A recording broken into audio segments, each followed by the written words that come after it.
Bismillahirrahmanirrahim. Assalamualaikum warahmatullahi wabarakatuh. Salam sejahtera dan salam literasi. Kembali Anda bersama kami di dalam program Lintas Lingkar Informasi Tasikmalaya dari Forum Komunikasi Kelompok Informasi Masyarakat Tasikmalaya. Perbincangan mengenai pemilihan rektor Unsil atau Universitas Siliwangi belakangan menjadi hangat di masyarakat, begitu menjedot perhatian masyarakat, dan itu tentu banyak faktor yang melatar belakangi. Dan kali ini saya sudah bersama narasumber salah seorang calon dalam pemilihan rektor tersebut yang berasal dari eksternal atau di luar akademika Unsil. Kenapa begitu menjedot perhatian?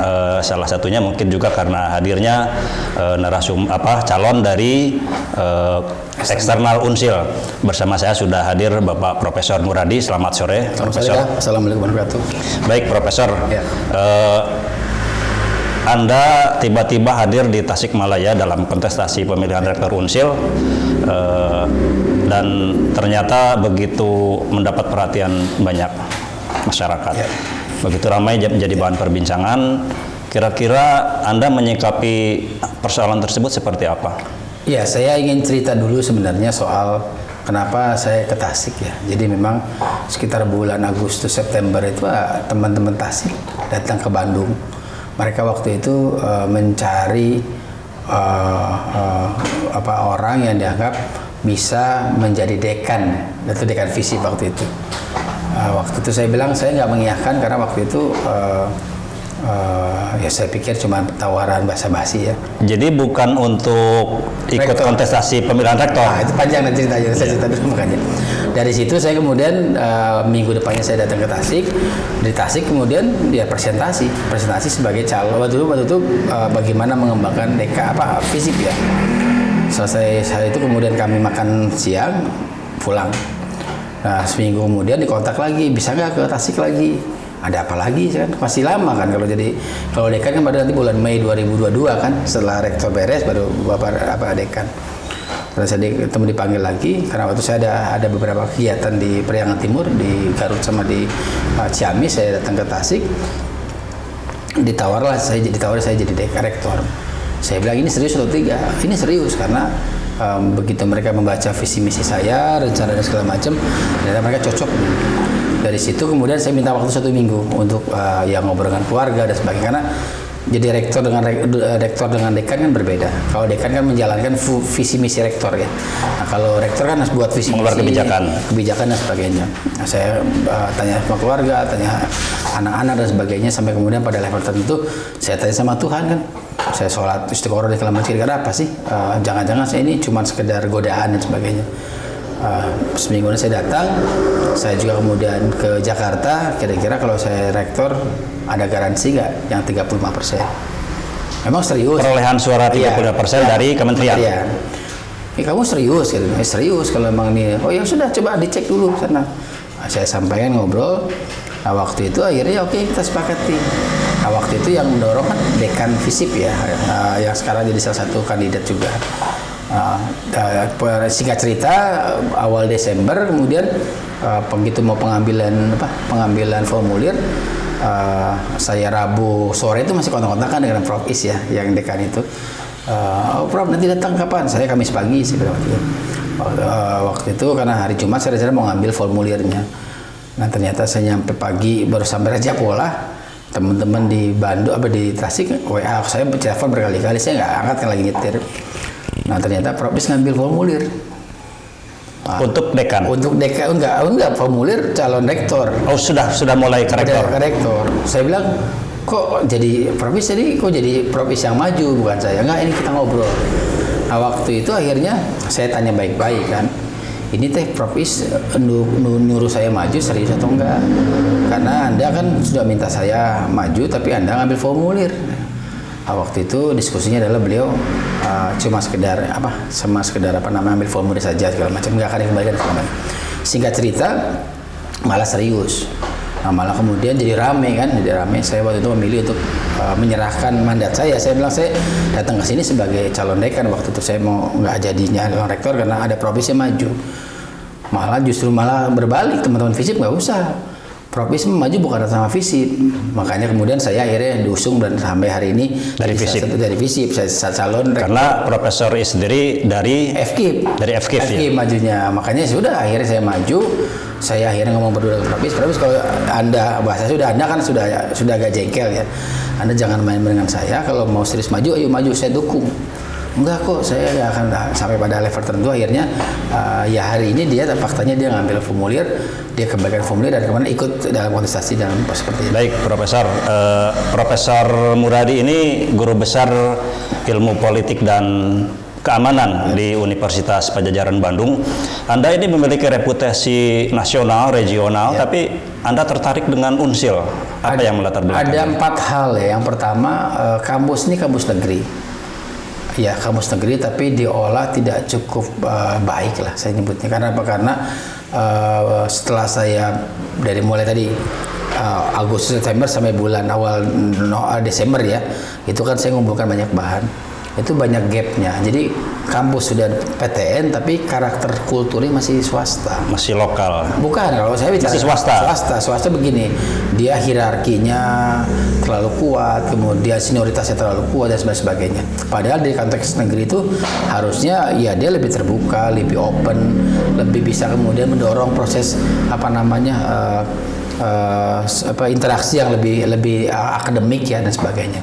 Nah, tapi kemudian itu poin pertama ya. Yang kedua, saya kok melihat ini ada gap SDM ya. Jadi kalau akan lihat misalnya di itu yang guru besar itu selalu mendekati angka 60 tahun usianya. Sementara kosong antara umur karena 35 sampai 55 tahun lah. Itu banyak dari mereka masih asisten ahli, lektor. Padahal untuk mengisi jabatan-jabatan itu mereka harusnya naik jadi lektor kepala. Nah, lektor kepala terbatas. Akhirnya apa? Muter di sini aja. Di guru besar itu. Di guru besar dan beberapa senior lah ya saya sebutnya, yang usianya mendekati angka 6, kepala 6 tadi. Itu poin kedua. Ini yang ketiga, Unsil ini kan dia jadi perguruan tinggi negeri satu-satunya di Periangan Timur. Jadi kalaupun ada pengembangan, dia bisa ada eksepsional, ada pengecualian. Misalnya katakanlah pengembangan fakultas kedokteran. Kenapa eksepsional? Karena dia jauh dari mana-mana.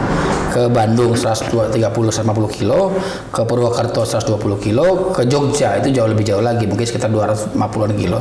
Jadi memungkinkan saja pengembangan ini. Yang ketiga, saya kira juga menyangkut soal blended antara kota santri dengan filosofis Siliwangi tadi gitu. Jadi ini sesuatu yang saya kira perlu juga dikembangkan. Ada warna santrinya, warna agama, konteks religiositasnya, tapi juga ada warna-warna lokal wisdom. Karakter lokalnya tidak boleh dihilangkan. Nah, yang terakhir ini menyangkut soal saya kira dia harus bisa menjadi sentrum ya dari Periangan Timur. Kalau sekarang kita ngelihat menyatakan Unsil itu PTN atau PTN, orang masih pada bingung karena dari selama 7 tahun dia tidak berkembang secara alamiah. Saya belum maksimal. Alamiah sebagai sebuah PTN. Sebagai sebuah PTN, misalnya dia bisa harus merangkul kepala daerah, pimpinan dan segala macam untuk bisa mengenalkan Unsil sebagai salah satu PTN di Periangan Timur. Nah, dari 4 ini saya kemudian juga menanyakan ngapain sih jauh-jauh dari nasional ke Tasik. Nah, PTN itu rasanya ya rasa nasional. Jadi nggak ada bedanya antara rektor ITB, Unpad dengan rektor Unsil.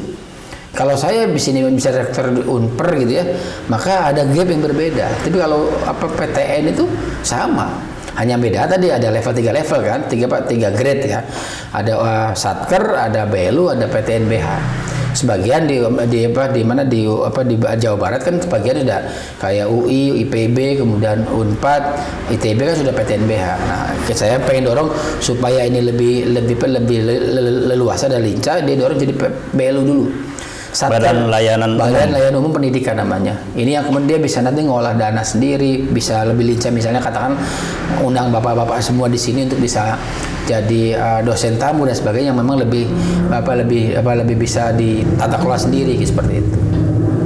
Baik, Profesor, kehadiran Anda di kontestasi pemilihan rektor ini harus diakui sudah memunculkan pro kontra di masyarakat, bahkan bisa dikatakan munculnya aksi dukung-mendukung di antara kelompok-kelompok baik di internal Unsil maupun di masyarakat itu sendiri.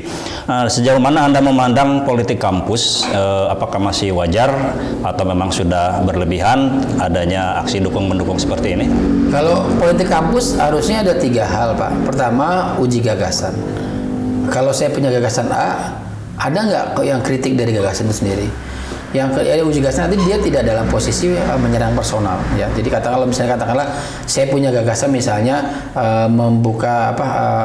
membangun jalur khusus untuk santri dan orang masuk keagamaan di Tasik. Apa yang membuat ini jadi nggak bagus? Itu poin pertama. Jadi artinya gagasannya harus dimunculkan. Yang kedua adalah saya kira kalaupun kemudian pada akhirnya lebih ke personal, lebih kepada leadership-nya. Mampu tidak kemudian mengolah kampus ini. Ada gagasan, ada leadership. Nah, yang ketiga, kalau kita kemudian sudah pada 2 level itu, kita akan bilang bisa tidak diterima itu gagasan dan jadi ada gagasan, ada leadership, ada penerimaan atau acceptable tadi. 3 ini kalau kemudian dikabungkan akan membangun satu hal yang baru. Karena begini, bahkan kampus itu ada 3 hal yang harus dipahami. Pertama, dia harus dicintai lingkungan oleh Tasik, ya. Komunitas di sekitar. Jadi Tasik tuh Unsil harus juga bukan cuma Tasik tapi juga Periangan Timur. Jadi dia dicintai warganya dulu, recognize dulu, udah kenal. Nah, yang kedua adalah dia jadi rujukan. Orang kalau sekarang bisa tiba-tiba ahli gizi, kan misalnya rame-rame yang soal mohon maaf bakso babi ya, yang kemarin rame itu ya, yang saya kemarin berita itu, harus saya kan Unsil maju sebagai satu bukan Unsil dosen-dosen Unsil gitu maju sebagai orang yang bisa menengahi pro kontra. Kenapa? Misalnya katakanlah bahwa memang ada unsur B2-nya atau nggak ada dan sebagainya. Jadi kajian-kajian akademis itu diaplikasikan di masyarakat. Betul. Jadi ini yang kemudian publik akhirnya paham, oh di Unsil ada ahli gizi. Kalau ahli gizi kan termasuk di dalamnya misalnya kandungan dan sebagainya. Nah, yang ketiga dia menjadi rujukan, kan. Nah, jadi rujukan, jadi kalau dia jadi rujukan bahwa hasil karya dari dosen Unsil, mahasiswa Unsil itu menjadi rujukan minimal di level Periangan Timur, nasionalnya pasti lebih baik begitu. Nah, 3 ini akhirnya kalau ini nggak jalan kan, maka ya kita akan diskusi bahwa kampus jadi masalah. Harusnya dia menjadi bagian penting dari dinamika yang ada di daerah atau ada di wilayah tersebut begitu. Baik, Profesor, tadi sudah banyak diungkapkan mengenai mungkin sebagian antaranya merupakan visi misi Anda jika terpilih sebagai rektor. Mungkin masih banyak visi misi yang lain untuk Anda sampaikan di sini biar masyarakat juga tahu. Tapi tahan dulu, Dok. Kita rehat dulu sejenak.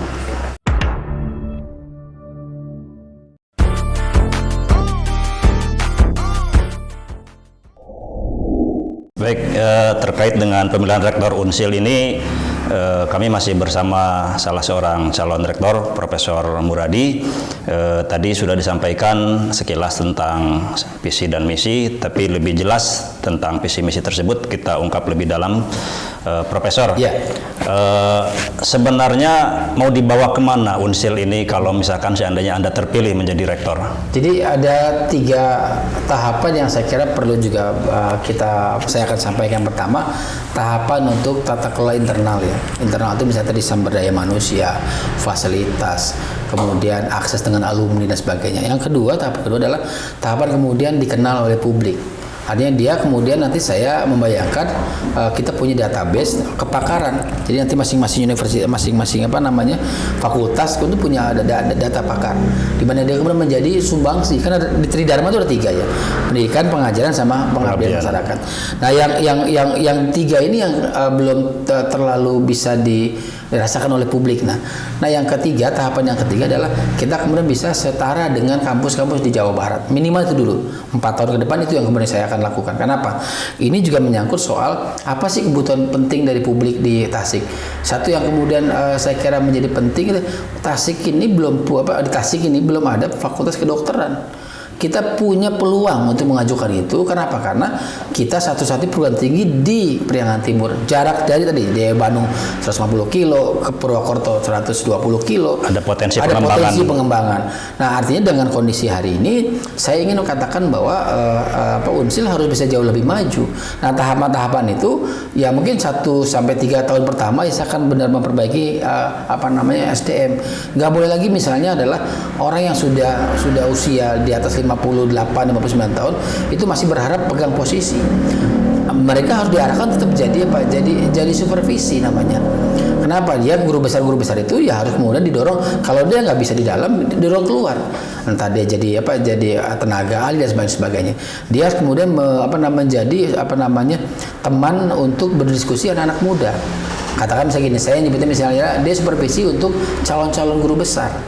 Jadi katakanlah misalnya saya nanti jadi gitu kan, maka saya nanti punya tanggung jawab mengguru besarkan 3 atau 4 orang dalam waktu 2-3 tahun. Jadi tidak harus berkutat di jabatan struktural. Iya dong, jabatan struktural itu bonus kan.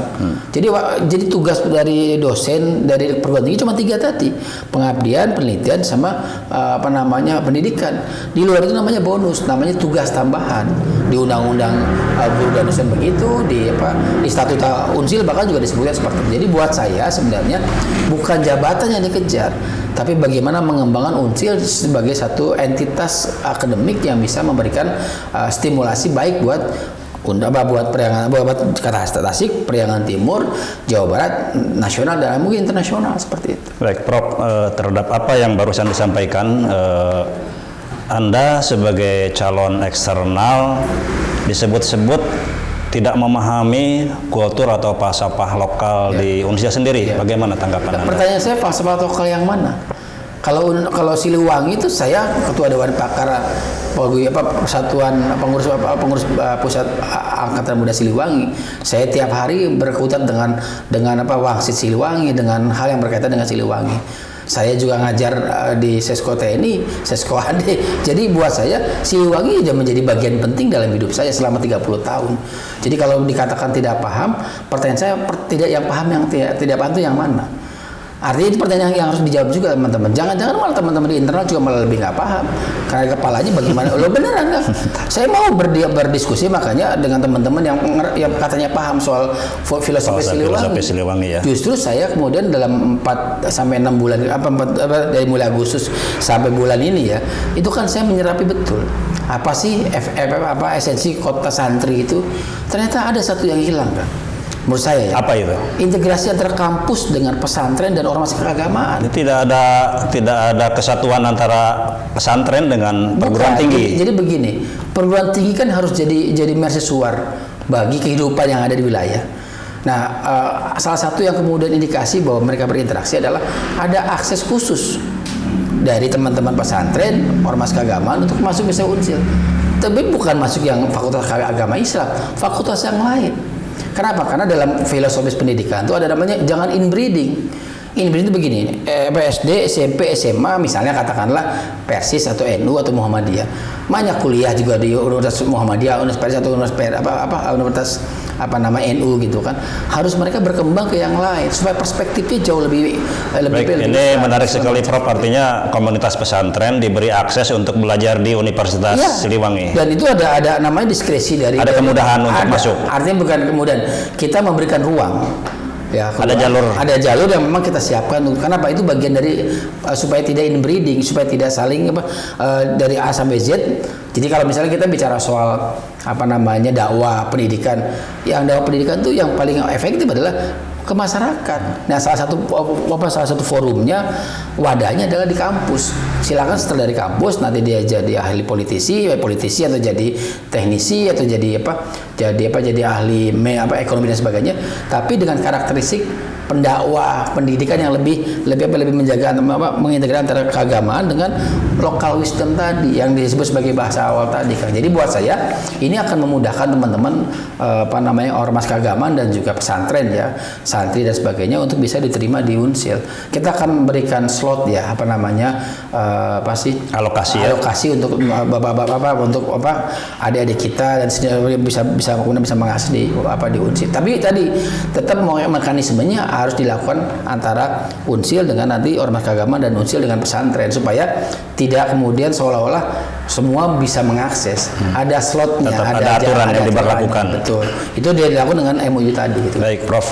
Hingga saat ini panitia sudah mengakomodasi sebanyak 7 calon rektor, 3 dari eksternal dan 4 dari internal. Nah, sejauh mana Anda memiliki optimisme untuk memenangi pemilihan rektor ini? Gini Kak, Pilrek itu ada adu gagasan. Saya meyakini betul bahwa kalau kita punya gagasan yang masuk akal ya, yang bisa diterima dan bisa menjawab problem yang ada di Unsil dan di Tasik Priangan Timur umumnya gitu, maka saya kira saya bisa memberikan kontribusi itu. Karena begini, menjadi rektor itu bukan jabatan politik. Ini semacam saya mewakafkan waktu dan pikiran untuk pengembangan Unsil. Saya hanya ingin membayangkan bahwa gunakan saya untuk pengembangan Unsil.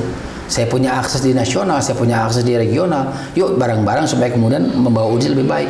Apa caranya? Tadi yang saya tawarkan di awal bahwa tata kelola internal terutama untuk SDM, kurikulum dan sebagainya harus bisa linear. Karena begini Kang, saya banyak hal yang kemudian kita bisa lihat misalnya dalam 7 tahun sampai hari ini Unsil belum ada yang punya akreditasi A. Jadi ya B gitu, ada juga C gitu. Padahal sebenarnya ini kan 7 tahun bukan waktu yang singkat. Saya membayangkan 4 tahun ke depan atau mungkin 8 tahun ke depan kalau saya 2 periode gitu ya, itu maka saya akan pastikan bahwa Unsil harus ada yang kita harus punya kampus itu punya keunggulan. Apa sih keunggulan Unsil? Itu yang kemudian kita dorong dalam bentuk yang lebih konkret dengan misalnya akreditasi lebih baik. Dengan akreditasi lebih baik, orang akan berbondong-bondong datang ke Unsil untuk daftar. Akan lihat pengajarnya si X loh, bagus dia, ahli ini, ahli itu, dia akan datang. Nah, ini yang saya kira salah satu kemudian bagaimana supaya orang Tasik, orang Priangan gitu. Sayang ke Unsil. Caranya dengan apa? Memberikan fasilitas sumber daya yang mumpuni sehingga mereka bisa jauh lebih bisa belajar, nggak usah jauh-jauh ke tempat yang lain, tapi di Unsil seperti itu. Baik, kontestasi pemilihan rektor sendiri masih 3 bulan, mungkin 3 bulan ke depan. Sampai tanggal 20 Januari ya. Maret pemilihan. 20 Januari 3 besar, nanti 3 besar nanti akhir Januari itu nanti diserahkan ke Senat. Belum masih ke panitia. Apa harapan Anda terhadap masyarakat, terhadap Senat yang akan memilih dan kepada Sivitas Akademika Unsil sendiri? Ya, pertanyaan yang paling karena saya dianggap saya orang luar lah ya. Saya lebih objektif menilai. Katakanlah grade Unsil misalnya dari 1 sampai 10 ada di sini misalnya seperti itu. Maka kemudian kebutuhan teman-teman di Senat, teman-teman di Unsil seperti apa? Kalau saya bilang kunci utama dari proses tata kelola adalah tata kelola sumber daya manusia. Yang kedua adalah tata kelola sumber daya yang kita miliki, fasilitas dan sebagainya. Nggak ada artinya Kang, kita ini pinter di luar ya, begitu di rumah kita nggak bukan apa-apa. Artinya maksud saya, Unsil harus bisa memberikan stimulasi buat dosennya, buat mahasiswanya, buat masyarakat untuk bisa menjadi bagian penting dari pergerakan dinamika sosial politik dan sebagainya di masyarakat. Kenapa? Karena dengan cara itu Unsil akan bisa hadir dan dicintai oleh masyarakat Tasik khususnya, kemudian Priangan Timur pada umumnya.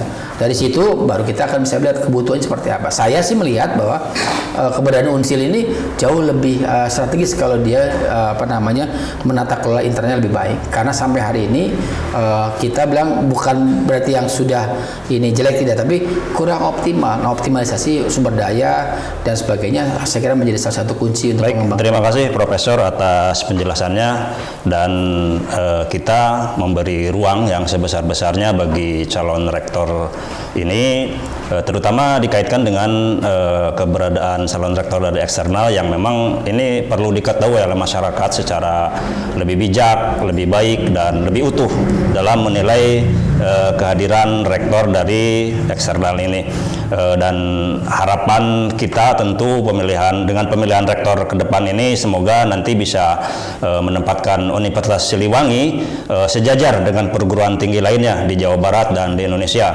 Universitas Siliwangi bisa terlepas dari kultur atau mungkin tradisi-tradisi yang lama yang masih terbawa sejak masa perguruan tinggi swasta dan hingga sekarang masih belum bisa berkembang secara optimal. Kita harapkan bahwa Unsil ke depan nanti bisa berubah menjadi kampus yang lebih terbuka terhadap berbagai macam pemikiran, dan kita harapkan pemilihan rektor nanti bisa digelar secara lebih objektif dan menghasilkan rektor terpilih yang sesuai dengan harapan kita. Demikian dari saya. Wabillahi taufiq wal hidayah. Wassalamualaikum warahmatullahi wabarakatuh dan salam literasi. Terima kasih, Prof. Atur nuhun.